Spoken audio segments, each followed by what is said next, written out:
Pembacaan firman Tuhan bagi kita Yohanes pasal 3 ayat 16. Demikianlah firman Allah. Karena begitu besar kasih Allah akan dunia ini, sehingga ia telah mengaruniakan anaknya yang tunggal, supaya setiap orang yang percaya kepadanya tidak binasa, melainkan beroleh hidup yang kekal. Pembacaan yang kedua Matius pasal 22 ayat 37 sampai 40. Jawab Yesus kepadanya, kasihilah Tuhan Allahmu dengan segenap hatimu dan dengan segenap jiwamu dan dengan segenap akal budimu. Itulah hukum yang terutama dan yang pertama. Dan hukum yang kedua yang sama dengan itu ialah, kasihilah sesama manusia seperti dirimu sendiri. Pada kedua hukum inilah tergantung seluruh hukum Taurat dan kitab para nabi. Yang disebut berbahagia adalah kita semua yang membaca, mendengarkan, dan yang terus melakukan firman Tuhan di dalam kehidupan kita setiap hari. Shalom. Shalom. Bapak dan Ibu, jemaat yang kekasih dan diberkati Tuhan, kita bersyukur bersama pada pagi hari ini. Kita ada di hari yang ke-19 di bulan Februari tahun 2023, dan kita sudah ada di minggu sengsara Tuhan Yesus Kristus yang pertama. Tanda bahwa segenap perayaan Natal dan Tahun Baru sudah berakhir, dan euforia itu berakhir. Kita sementara hidup dalam perenungan bagaimana sengsara Yesus Kristus akan kita rayakan, akan kita hayati, akan kita resapi, akan kita renungkan, akan kita pelajari, sehingga benar-benar kematian, sengsara, penderitaan, kematian, kebangkitan Yesus Kristus betul-betul dimaknai dengan kehidupan yang berkenan kepada Tuhan. Saya ingat, saya kue di toples, perayaan Natal masih ada, dan kita sudah masuk di minggu sengsara Tuhan Yesus Kristus yang pertama. Tandanya ada dua, orang-orang sudah kurang makan kue mentega, atau memang masih banyak yang diperlukan dalam kehidupan kita untuk menjaga kesehatan kita. Sehingga memang secara ilmu kesehatan, makan makanan yang berlemak akan membuat kita menimbun lemak dan menambah penyakit. Sehingga penting bagi kita untuk menjaga pola makan dan pola sehat, sehingga kita tetap umur panjang dalam perjalanan kehidupan kita. Kita tinggalkan soal penyakit. Kita belajar bersama-sama dalam perenungan firman Tuhan tentang kasih Allah yang diwujud nyatakan dalam Yohanes 3 ayat 16 dan dalam Matius 22 ayat 37 sampai 40 adalah wujud cinta kasih manusia terhadap Allah dan manusia. Suasana sukacita 14 Februari yang lalu, beberapa hari sebelum hari ini, kita merayakan seluruh dunia, merayakan hari Valentine.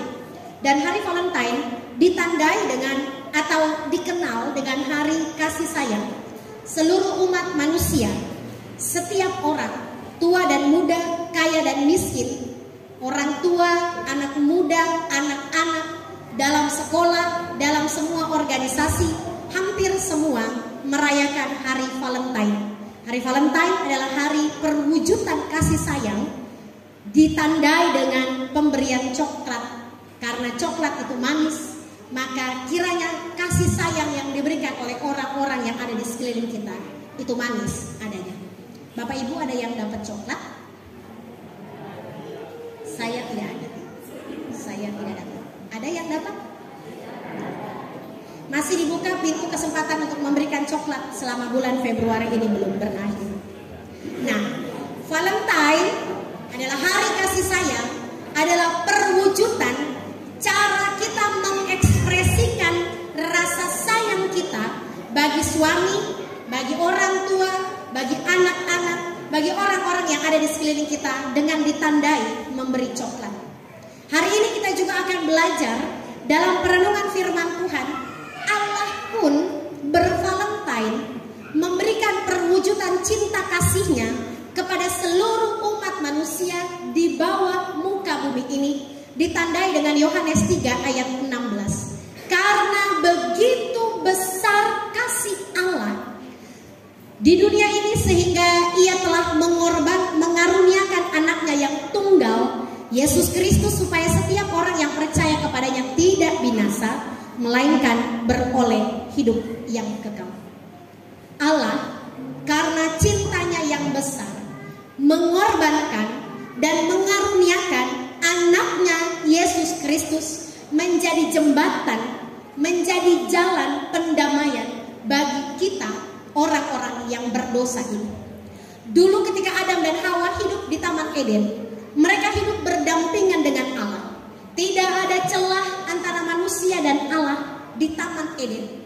Sebelum manusia itu memakan buah pengetahuan tentang yang baik dan yang jahat, ketika ular menggoda wanita, wanita memakan buah itu dan memberikan kepada Adam suaminya, maka saat itulah Adam dan Hawa dibuang oleh Tuhan dari Taman Eden, dan dari situlah mulai pemisahan antara Allah dan manusia.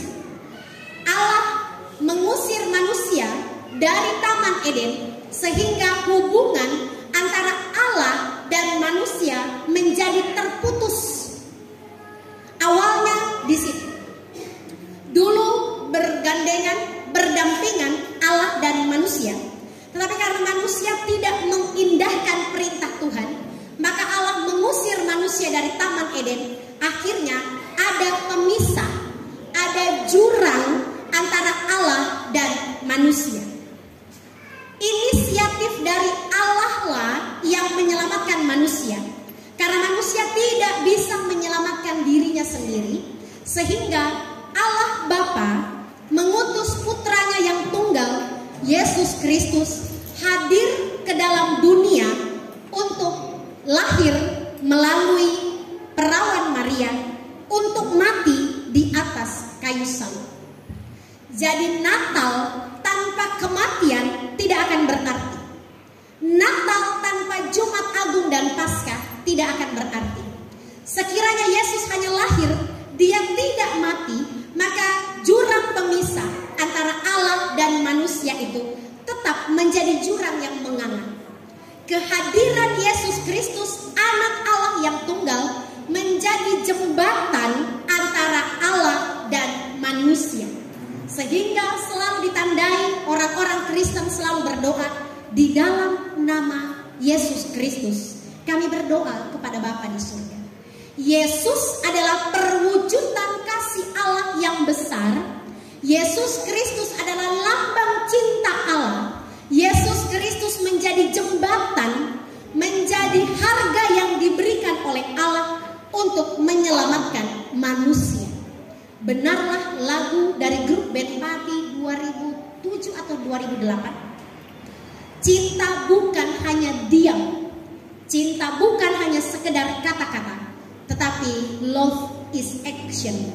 Cinta itu harus dengan tindakan. Tindakan Allah mengasihi manusia bukan hanya tertera dalam Alkitab Kejadian sampai Wahyu. Allah mengasihi manusia, tetapi Allah mewujud nyatakan cinta itu kepada manusia, mengorbankan apa yang paling berharga dalam kehidupan Allah, dipersembahkan untuk mati di atas kayu salib, supaya saya dan saudara, seluruh isi bumi ini diselamatkan, ditebus, diangkat dari samudra raya dan diselamatkan oleh Tuhan. Cinta Allah yang besar itu diwujud nyatakan dengan kematian Yesus Kristus di atas kayu salib. Cinta Allah bertindak.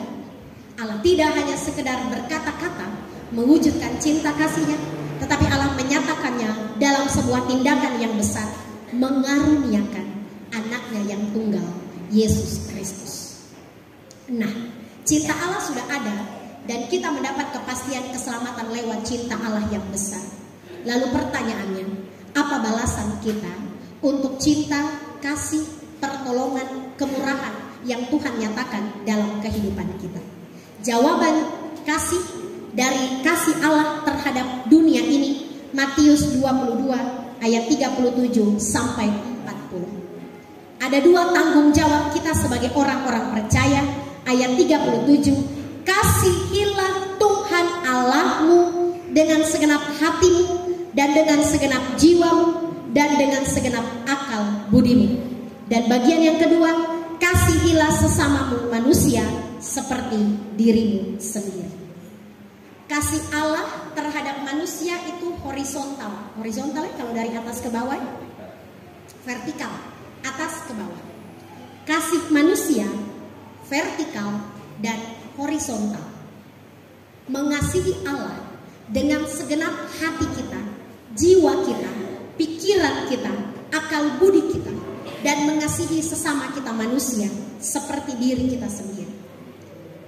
Menjadi nonsen, menjadi mustahil ketika Bapak Ibu mengaku mengasihi Allah.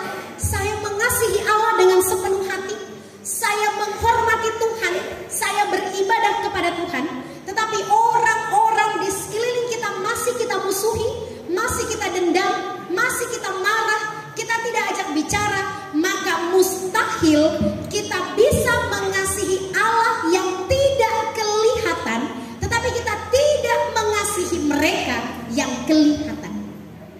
Refleks wujud cinta kasih Allah, wujud cinta kasih kita kepada Allah adalah kita mengasihi orang yang kelihatan.